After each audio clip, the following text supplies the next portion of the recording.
요한복음 18장 28절로부터 32절까지의 말씀 우리 한 절씩 교독하면서 읽도록 하겠습니다.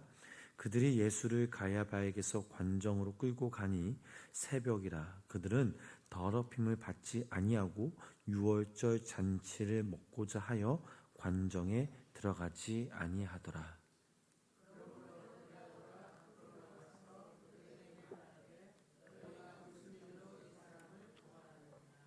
대답하여 이르되 이 사람이 행악자가 아니었더라면 우리가 당신에게 넘기지 아니하였겠나이다.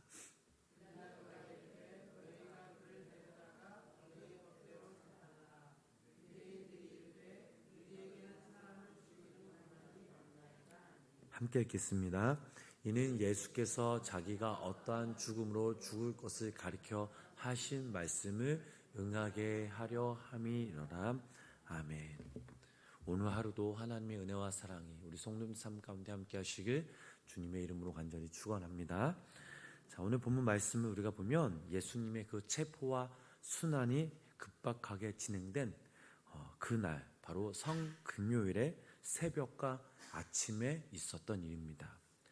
제자 가룟 유다의 배신으로 예수님은 안나스의 예비 신문을 거쳐 다시 1차 빌라도에게 신문을 받으신 후 그리고 수제자 베드로에게 3번에 걸친 예수님의 부인 사건을 말해주고 있는 18장 종결 부분의 말씀이기도 합니다.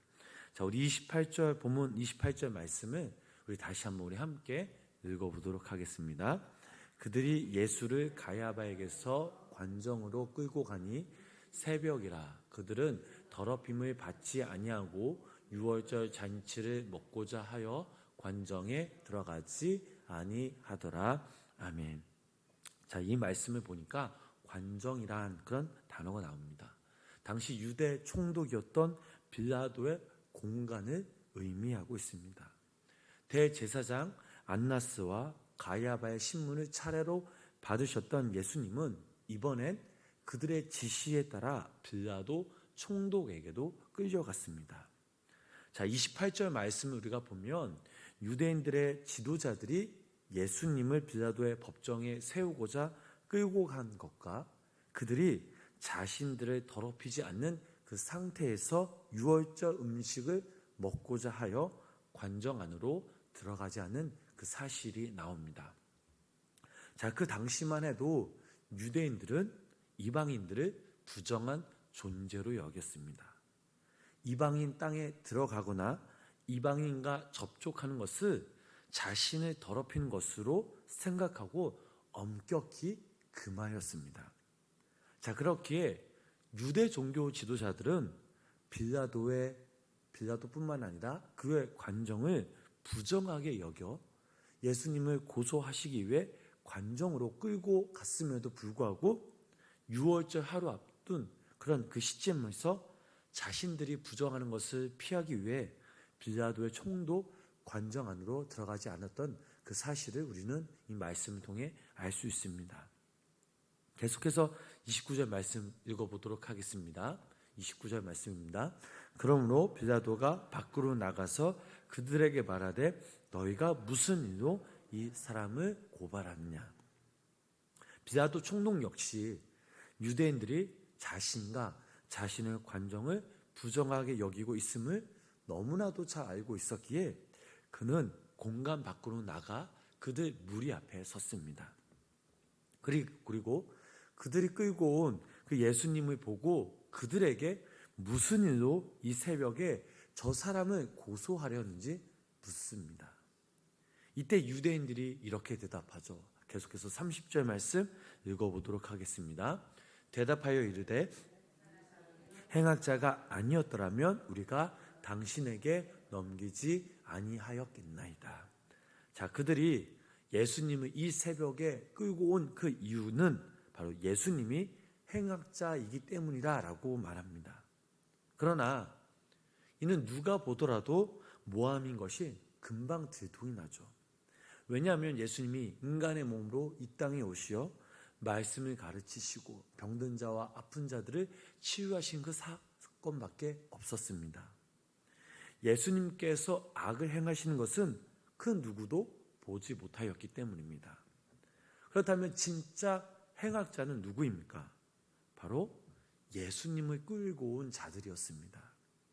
그들은 진리이신 이 예수님을 행악자로 무고하게 모함하는 행악자들 중 최악의 행악자였음에도 불구하고 그들 스스로 이것을 인지하지 못했습니다. 31절 말씀 계속해서 읽어보실까요? 31절 말씀 계속해서 읽어보도록 하겠습니다. 빌라도가 이르되 너희가 그를 데려다가 너희 법대로 재판하라. 유대인들이 이르러 우리에게는 사람을 죽인 권한이 없나이다 하니 아멘. 유대 종교 지도자들의 예수님에 대해 고소를 들은 빌라도는 그를 데려다가 너희 법대로 재판하라 라고 말하였습니다. 이 말에는 두 가지 의미에서 해석할 수 있습니다. 첫 번째로 예수님과 관련된 문제는 종교적인 문제이므로 자신이 관여할 그 사안이 아니라는 것입니다. 두 번째로 너희 법대로 재판하라, 이 말은 사내들인 공회에 위임하는 것으로 볼 수 있습니다. 빌라도 총독 역시 이런 문제에 개입하기를 꺼렸던 것입니다. 하지만 유대인들은 빌라도 총독이 예수님을 재판해 주도록 강력히 요청하였습니다. 자신들은 사람을 죽일 권한이 없다며 버텼습니다. 그러나 우리가 성경을 읽어보면 이들은 사람을 죽일 권한이 있었습니다. 요한복음 8장 말씀을 보면 유대인들은 가늠한 그 여인을 돌로 쳐 죽이려고 했습니다.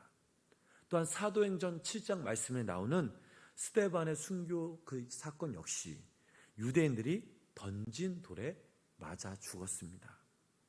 이처럼 유대인들에게도 종교법에 따라 사람을 돌로 쳐 죽일 수 있는 권한이 분명 있었습니다. 그럼에도 불구하고 자신들에게는 사람들을 쳐 죽일 수 없다라고 말한 것은 바로 예수님을 십자가에 못 박아 죽일 권한이 없다라는 뜻이 바로 여기에 담겨져 있습니다. 십자가 위에서 처형시킬 수 있는 것은 로마법 의해서만 가능했고 로마법은 로마 총독에 의해서만 진행될 수 있었기 때문입니다. 그렇다면 우리들은 여기서 한 가지 생각해 볼 수 있는데, 만약 유대인들이 자신들의 종교법으로 예수님을 쳐 죽이면 되지 왜 굳이 꼭 십자가에 처형시키려고 했는가라는 것을 우리는 생각해 볼 수 있습니다. 왜 유대 종교 지도자들이 예수님을 행악범으로 몰면서 굳이 십자가 위에서 처형시키려고 했는지 그들의 생각이 궁금해졌습니다. 신명기 21장 23절 말씀을 보면 이런 말씀이 있습니다. 우리 말씀 함께 읽어보겠습니다. 그 시체를 나무 위에 밤새도록 두지 말고 그날에 장사하여 내 하나님 여호와께서 내게 기업으로 주시는 땅을 더럽히지 말라. 나무에 달린 자는 하나님께 저주를 받았음이니라. 아멘. 종교 지도자들은 이 말씀을 실현하기 위해였음을 알 수 있습니다. 그들이 예수님을 십자가 위에 처형시키려고 했던 그 목적은 바로 예수님이 자신들의 종교 기득권을 흔들었고, 따라서 예수님을 그냥 죽이는 것이 아닌 십자가에 매어 달려 죽음으로 말미암아 하나님께 저주받은 자임을 많은 사람들에게 알리기 위해서였음을 알 수 있습니다. 이 당시 유대인들은 하나님께 저주받은 그런 자와는 결코 상종하지 않음을 누구보다 잘 알고 있었기 때문입니다.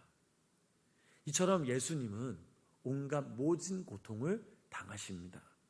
사악한 인간들의 생각과 게임에 넘어가지만 그래도 그 가운데 분명한 것은 하나님의 계획하심과 놀라운 하나님의 소망과 빛이 있었다라는 사실입니다.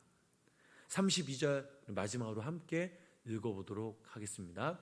이는 예수께서 자기가 어떠한 죽음으로 죽을 것을 가르쳐 하신 말씀을 응하게 하려 함이니라. 아멘. 암만 유대인들이 악한 생각을 품고 행할지라도 하나님 아버지는 역사하고 계심을 알 수 있습니다.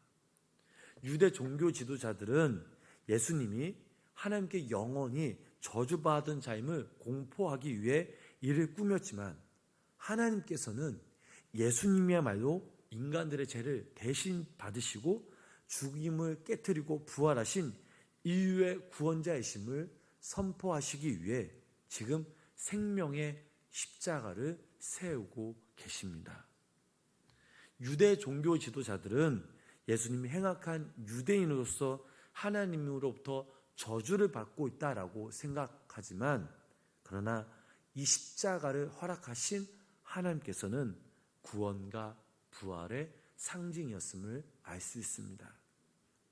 자, 그렇다면 우리가 오늘 이 본문 말씀을 통해 우리가 깨달을 수 있는 그 사실이 무엇입니까? 바로 하나님의 역사는, 인도하심은 매 순간순간마다 진행되고 있음을 우리는 알 수 있습니다. 이 사실을 믿는 자들에게는 부활의 기쁨과 소망이 있고, 또 어떠한 상황 속에서도 하나님의 그 방법을, 하나님의 인도하심을 기대하며 의지하며 나아갈 수 있다라는 사실입니다. 사랑하는 우리 성도 여러분, 하나님은 당신의 그때에 당신의 방법으로 역사하십니다. 그리고 우리 삶 가운데 매 순간순간마다 개입하고 계심을 우리는 늘 기억해야 합니다. 하나님은요, 결코 패배자가 아니십니다. 한순간 패배자처럼 보일지라도 그 건너편의 상황을 바라보면 하나님의 승리가 있음을 우리는 알 수 있습니다. 오늘날 우리의 두 눈으로 이 땅을 바라보면 어떻습니까? 세상이 변해도 어쩜 이렇게 변하지라며 한탄이 나오기도 합니다. 때론 소망이 없어 보이기도 합니다. 모든 여건과 상황이 절망적인 그런 상황일 때도 분명 있습니다. 그럼에도 우리가 절망하지 않는 것은, 또 우리가 소망을 품고 나아갈 수 있는 것은 바로 하나님의 승리가 있음을, 또 부활의 기쁨이 있음을 우리가 너무나 잘 알고 있기에 우리는 한 걸음 한 걸음 믿음으로 주님께 나아갈 수 있습니다. 오늘 이 시간에도 우리와 함께 하신 하나님, 우리의 마음과 사정을 살피시는 그 하나님, 우리의 가정과 우리의 교회와 또 우리의 직장과 우리 사업장에, 또 우리나라의 민족과 우리 모든 열방을 함께 하실 그 하나님을 기대하시면서 믿음으로 또 함께 믿고 맡기며 기도하시는 우리 성도님 되시기 주님의 이름으로 축복합니다. 하나님은요, 한치의 오차가 없으신 분입니다. 우리가 생각하는 그 이상, 우리가 바라보는, 하나님을 바라보는 시각 그 이상 하나님은 너무나도 깊고 넓은, 우리가 상상할 수 없는 그런 분이심을 우리는 기억해야 합니다. 당신의 그때에 매 순간순간 일하고 계심을, 또 역사하고 계심을, 그렇게 오늘 하루도 우리와 함께 하시 하나님, 소망의 하나님을 바라보심으로써 여기 누리 성도님과 영상을 통해 예배 드시는 성도님들이 믿음으로 주님께 나아가시며 하나님께서 우리의 삶을 통해 행하실 일들을 기대하심으로 또 믿음으로 승리하시는 귀한 믿음의 성도님들의 삶이 되시길 주님의 이름으로 간절히 축원합니다. 기도하겠습니다. 우리의 참 주인 되신 주님을 찬양합니다. 어제도 오늘도 또 지금 이 시간에도 내일도 함께 하실 그 하나님을 기대하며 나아갑니다.